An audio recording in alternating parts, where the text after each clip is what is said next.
All right, what's up, everybody? Welcome to this week's Cryptocopia Live AMA. Cryptocopia is a community focusing on all things cryptocurrency, and today we are joined by CRYPTAX, otherwise known as Igor Gomes. Can you just walk us through what types of tokens, what crypto assets are applicable, and when you might be selling one coin for another, but it doesn't trigger a taxable gain? That's actually a great question. And I think one of the reasons why people in the crypto community often get confused with that is because of the concept that comes from technologists, right? People that understand the technology behind each and every one of these coins, each and every one of these tokens, and even stable coins and whatnot. And they are extremely and uniquely different in the technological aspects. But when it comes to the basics of making money with these coins, the IRS has never proposed anything unique about them. On the contrary, the IRS basically calls it all virtual currency. So whether it's a stable coin, whether it's a specific utility token that was created for a specific utility, or even a security token, whatever it may be, it comes down to basically the IRS saying, no, it's all virtual currency or convertible digital currency, which basically means that there is a real, I hate that they put it that way, there's a real money value to it, meaning there's a fiat value to it, and it can be traded, and it's digital. So anything that falls under that category is considered virtual currency. So the same rules apply. So whether it's a stable coin or not, it doesn't matter. Whatever trading you make, it will be considered a taxable transaction, a taxable trade. Do you have any sort of speculation as to when some new guidance might come out? Well, yes, you're right. I mean, they're not supposed to issue law, and they have to rely on Congress, but they still have a job to do. Their job is to educate the taxpayers about how to properly file and pay their taxes. And of course, enforce that by making sure that compliance is being enforced. And so there's the one thing about this government, and I love this country, and a lot of countries have this as well, is to create checks and balances.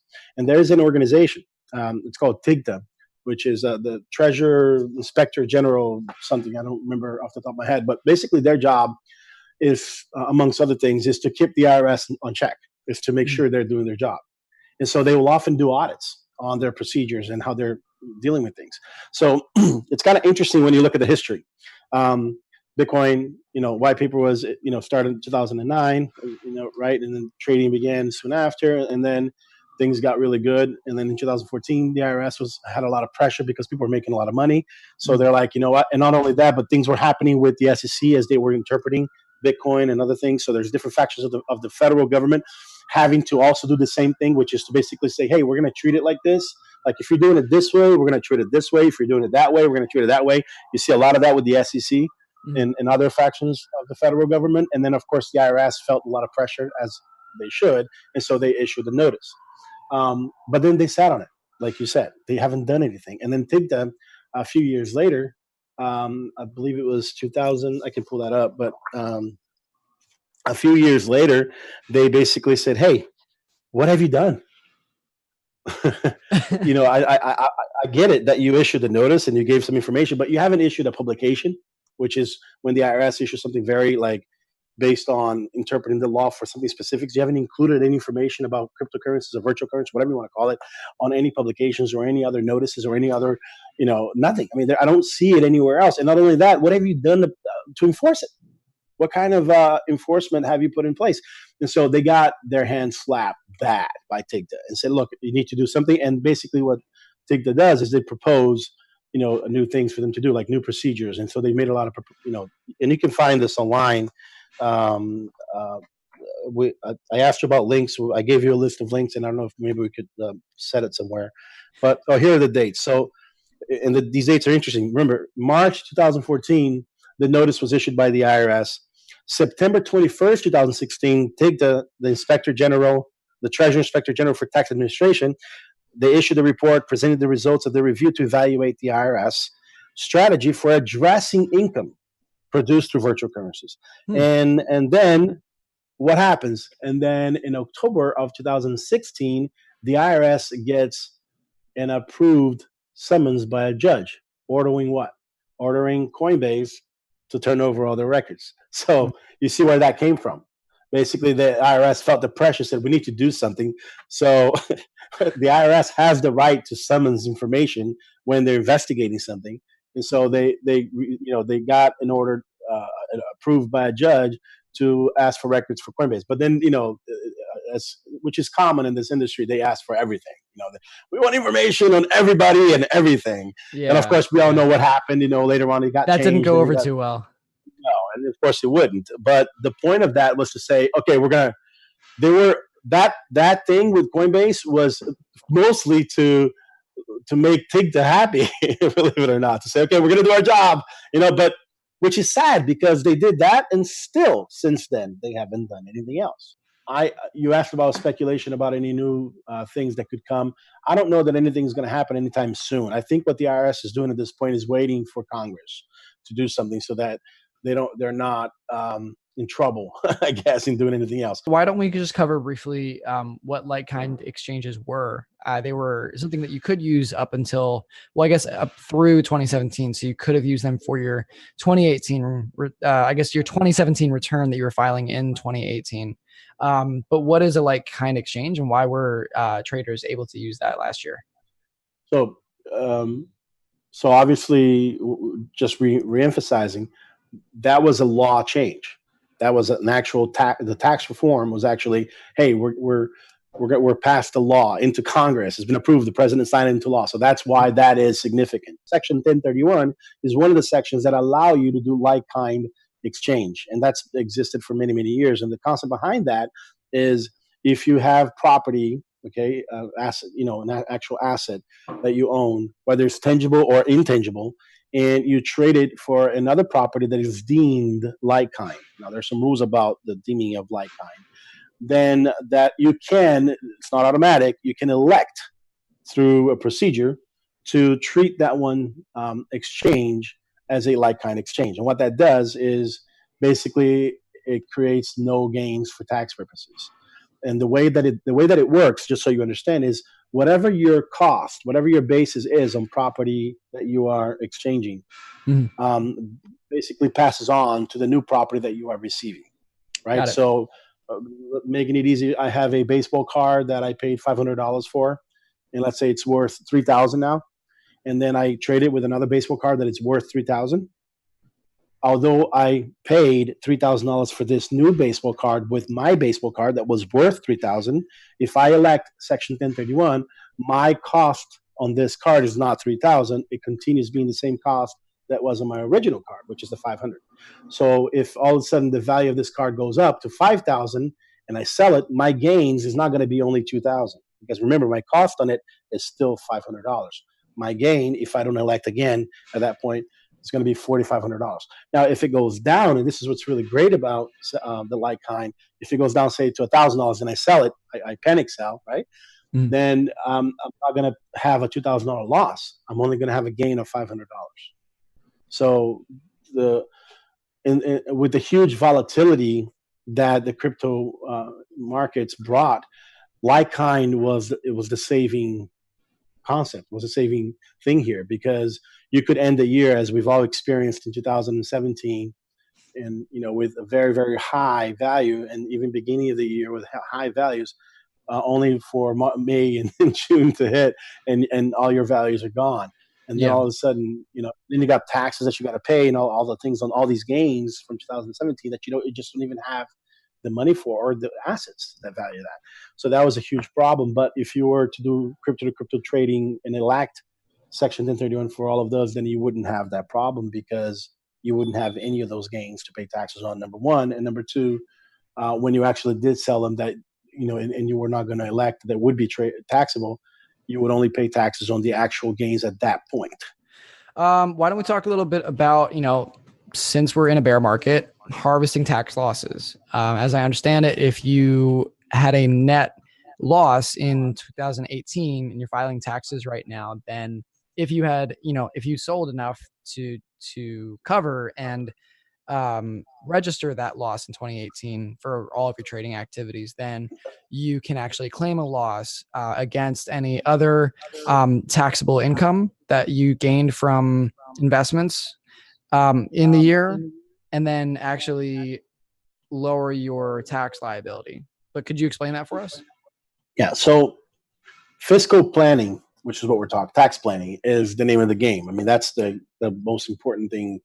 That when you hear all those billionaires and you hear, how come he's only paying so little taxes?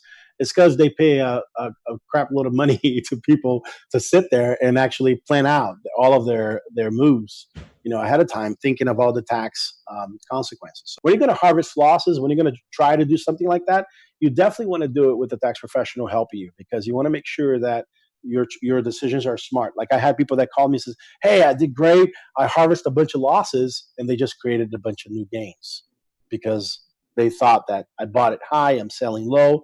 But when they bought it high, they had a very, very low cost basis, and then they created all of these gains. So it's important to know that. But one of the things that is important to think about right now is, in harvesting losses, is worthless crypto.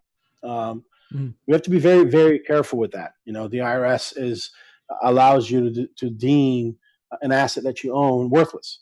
And when you do that, basically, it's kind of like you're selling it for zero. And you can actually do that on your trades, not actually traded, but on your like Bitcoin tax or wherever it is that you're doing, is just sell that crypto to zero, even though you still have it on your wallets. Now, why would you do that? Well, let's say you bought an asset in a project that they were scammed and everybody left, and they're no longer working on the project. The asset still exists, because we know once it's in the blockchain, it's forever, right? I mean, so it's sitting there. You still have it on your wallet, but you can't, it's not listed anywhere. You can't sell it. You can't use it. Okay. It's worthless. So if you come to that place, you can go ahead and sell it to zero, and then that would be a loss. But remember, whatever cost base you had is what that's going to be a loss. So that's one way that you can create. Now you may say, well, what if someone else takes over the project and builds it up again? All of a sudden, it's valued a bunch of money later on. Well, if that happens, then when you do sell it, you're going to sell it at zero cost, and you're going to just get a bunch of gains on it, and that's fine if that happens.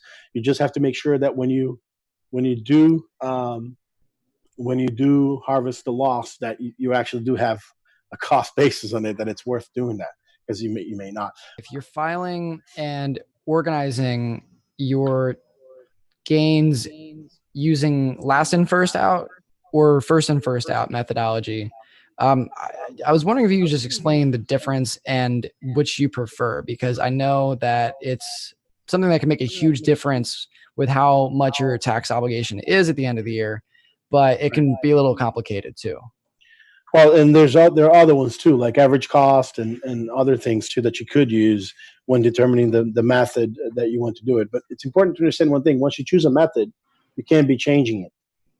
So you have to, be careful. And not only that, when you're doing Section 1031, you have to use FIFO, which is the first in, first out method.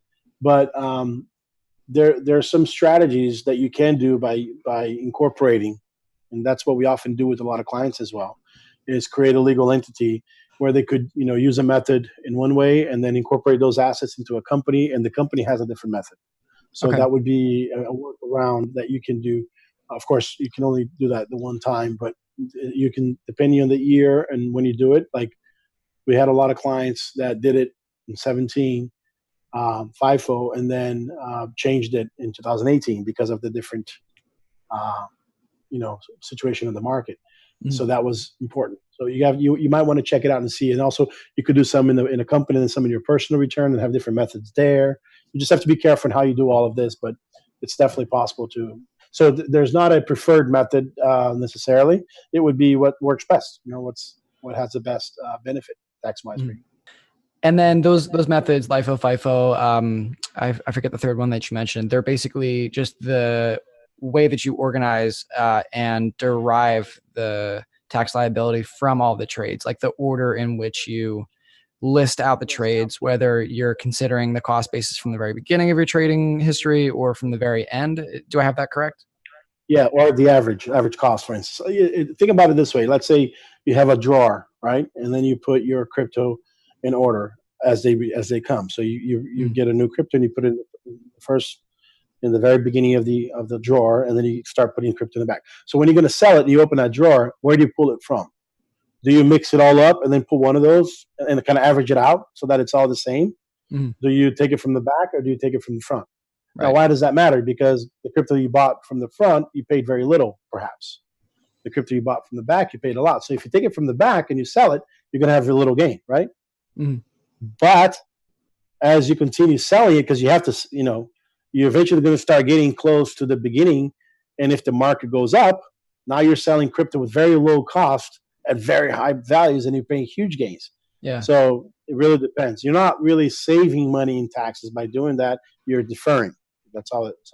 Cryptocopia, we're doing these every week, every Thursday. We rescheduled this week, but be sure to watch out. We announce on Twitter at @crypto_copia each week's guest. I'm really excited about next week. I think it's going to be a really, really great one, as was today. And Igor, I just want to thank you again one last time. If you want to shout out your website where we can contact you, but thank you again for doing this. Sure. GenesisTaxHouse.com. And Genesis, like the book of the Bible, GenesisTaxHouse.com. And of course, my email, Igor @GenesisTaxHouse.com. Cryptocopia, we will see you next week.